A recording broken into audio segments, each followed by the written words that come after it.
ابھی پچھلے دنوں ایک جرگے سے ریلیٹڈ بھی ایک کنٹروورسی سامنے آئی تھی اور اس پر بھی میں چاہوں گا کہ آپ اس پلیٹ فارم سے کچھ کلیریفائی کرنا چاہیں یا بتانا چاہیں تو یہ بہت سارے لوگوں نے یہ کہا کہ شاہد افریدی کو جو ہے وہ فوج نے بھجوایا، اسٹیبلشمنٹ نے بھجوایا ہے۔ ابھی کچھ عرصے میں مسئلہ حل ہو جائے گا، اٹ ول ٹیک ٹائم۔ اگر آپ کی نیت ہو نا،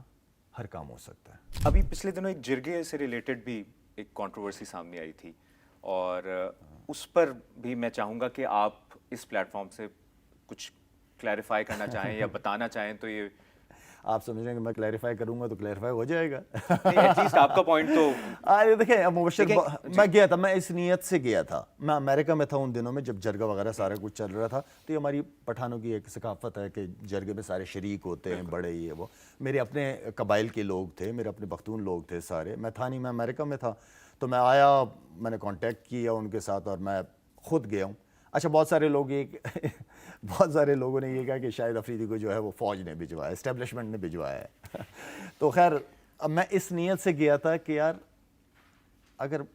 کیا، کیونکہ میرے دادا نے یہ کام بہت کیے ہیں کہ جب پرابلمز ہوتی تھی تو سب کو ساتھ بٹھاتے تھے وہ، کہ یار پرابلم حل ہوتی ہے، آپ بیٹھو تو صحیح، ایک ٹیبل پہ تو بیٹھو نا، کیا مسئلہ ہے، 1 to 1 بات کرو آپس میں، کمیونیکیشن، ڈائلاگس، ہر چیز حل ہو سکتی ہے۔ تو میں وہ رول میں ادا کرنے گیا تھا، ان کو میں نے بتایا، میں نے کہا دیکھیں پہلے میں ان سے ملا، ان کی ساری باتیں سنی، اینڈ دین پھر جو لوگ تھے ہمارے جو وہاں پہ جن کا اہم کردار ہے ان سے جا کے میں نے ملاقات کی، میں نے کہا جی ان کی یہ ریزرویشنز ہیں، ہمیں حل کرنا چاہیے۔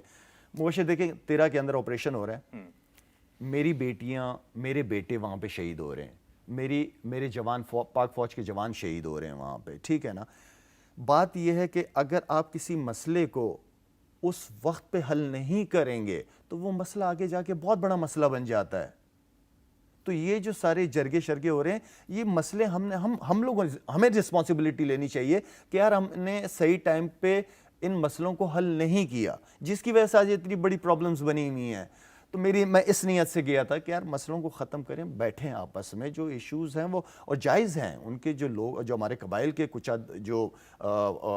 ان کے جو وہ ہیں وہ جائز ہیں، وہ کہتے ہیں کہ باقی وہ ہونا چاہیے، ان کو حل کرنا چاہیے، بہت ساری چیزیں اس کے اندر، لیکن جب تک آپس میں بیٹھیں گے نہیں، اور انشاءاللہ میں امید کرتا ہوں کیونکہ KP گورنمنٹ بھی اس کے اندر انوالو ہے، ان کی ایڈمنسٹریشن چاہتی ہے کہ سارے مسئلے، اسٹیبلشمنٹ چاہتی ہے کہ جو بھی ایشوز ہیں اس کو حل کیا جائے اچھے طریقے سے۔ آپ کو لگے گا کہ ابھی کچھ عرصے میں مسئلہ حل ہو جائے گا، اٹ ول ٹیک ٹائم؟ اگر آپ کی نیت ہو نا، ہر کام ہو سکتا ہے، ہر کام ہو سکتا ہے، آپ کی چاہت کا ہونا ضروری ہے۔ زبردست لالا، یہ مجھے ویسے آپ سے بات کر کے یہ بھی بڑی خوشی ہو رہی ہے کہ جو پازیٹیوٹی ہے آپ کے پاس، اور جو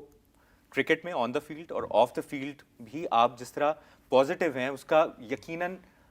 انشاءاللہ امپیکٹ پڑے گا اور پڑ رہا ہے، اور آپ نے جس طرح لوگوں کو انسپائر کیا ہے،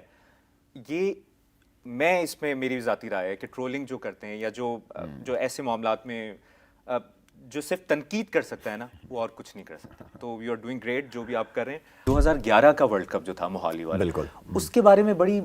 قیاس آرائیاں تھیں کہ وہ فکس تھا یا نہیں تھا، یا منموہن سنگھ، یوسف رضا گیلانی پرائم منسٹرز کی کوئی ایسی کوئی بات؟ فضول بات ہے، ایسا بہت فضول بات نہیں۔ جتنے بھی میری ٹیم تھی، جتنا 6 لوگ 2011 میں کھیلے ہیں، سارے آؤٹ اسٹینڈنگ پرفارمنسز رہی ہیں، سارے پلیئروں نے۔ کوئی اپروچ بھی نہیں کیا کسی نے؟ نہیں، کبھی کسی حکومت کے کسی وقت؟ نہیں، اتنی ہمت نہیں کسی کی، کسی نے اپروچ نہیں کیا۔ باقی میری جو ٹیم تھی، جتنے بھی سینئر تھے، یونس ہو گیا، مصباح ہو گئے، شعیب اختر، کامران، رزاق، حفیظ، سارے بڑا جیل ہو کے ورلڈ کپ کھیلے میرے ساتھ، بہت تگڑے طریقے سے کھیلے ماشاءاللہ ہم لوگ ورلڈ کپ۔